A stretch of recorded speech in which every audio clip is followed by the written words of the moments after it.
I was seeing a rock climber. She was a 22-year-old female. She reported after long sessions of bouldering that she would have wrist instability as well as pain. I assessed her carpal mobility and it was hypermobile. I also assessed her joint position error testing at the wrist joint. And what I noticed was there was greater than a 4.5 degrees difference with her affected wrist compared to her non-affected wrist. So I decided that she can improve from joint position training. And in order to motivate her, I had a really interesting idea. Let's go ahead and take a look. Use a laser, a binder clip, and a wrist sweatband. Attach the laser to the sweatband with the binder clip. Fold the tabs down. Attach the wristband to the climber's hand and grasp a portable hangboard connected to a loading pin with weight. Stand 90 centimeters away from a target. Slowly progress the laser up the target, making sure to track the outline identically.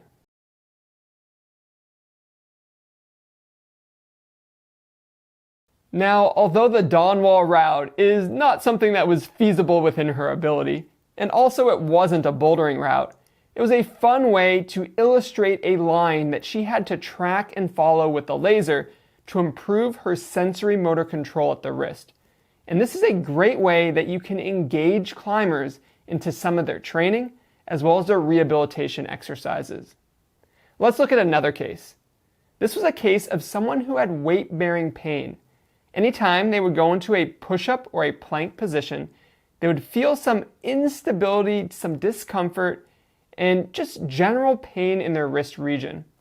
I performed a TFCC weight-bearing test, and it was positive. So with this, I wanted to find ways to load and unload the ulnar side of their wrist while they're in a weight-bearing position. So let's take a look at how this exercise turned out.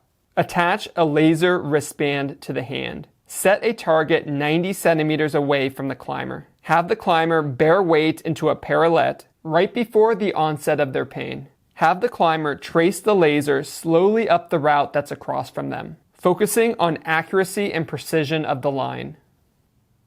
Since this climber likely had a TFCC sprain and weight bearing was uncomfortable, using the laser to offset their weight bearing surfaces is an interesting idea. And by having the laser progress up the route, the climber is essentially going into radial deviation, thus offloading the ulnar side of the wrist when they're in this weight-bearing position. It's a fun and engaging way to work on sensory motor control as well as wrist stability. This can also be performed with some taping or bracing at the same time.